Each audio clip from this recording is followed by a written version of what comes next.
এখানে আপনারা দুইটি ওষুধ দেখতে পাচ্ছেন, একটা হচ্ছে C2 20 আর একটা হচ্ছে OMF 20। দুইটা ওষুধের নিচে আপনি ভালো করে লক্ষ্য করলে দেখতে পারবেন ওমিপ্রাজল 20 mg, দুইটাতেই লেখা আছে। এই ওষুধটা হচ্ছে C2, কোম্পানির নাম হচ্ছে ফার্মিক। এটাও দেখেন, এটার নাম হচ্ছে ওমিপ্রাজল এরিস্টো ফার্মা। কিন্তু এই দুইটা ওষুধের মধ্যে অনেক ডিফারেন্স।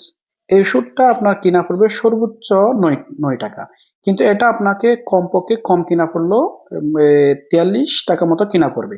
কিন্তু এই ওষুধ যখন আমরা ফার্মেসিতে অল্প টাকার জন্য কমে খাচ্ছি, তখন এই ওষুধটা আপনাকে ধরে দিচ্ছে ফার্মেসিওয়ালা।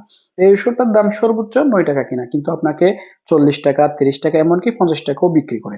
এই ওষুধটা আপনি 50 টাকা দিয়ে কিনলেও তেমন একটা ফার্মেসিওয়ালার লাভ হয় না। কিন্তু এই ওষুধটা হচ্ছে অনেক ভালো একটা ওষুধ, কোম্পানিও ভালো। এই ওষুধটার র মেটেরিয়াল আমার মনে হয় না তেমন একটা ভালো হবে, যে এই ওষুধ 50 টাকা মূল্যের ওষুধ আপনাকে 20 টাকা, 9 টাকা কিনা পড়ে। এই ওষুধটা আর কত ভালো হবে? কিন্তু আমরা না জেনে না শুনে অনেক সময় এই 2 নম্বর ওষুধটা খেয়ে ফেলি। এটার র মেটেরিয়াল খুবই বাজে হবে। এই ওষুধগুলোর র মেটেরিয়াল হয় বিদেশ থেকে আনা, খুব ভালো, কিন্তু অল্প টাকার জন্য আমরা এই 2 নম্বর ওষুধটা খেয়ে যাচ্ছি।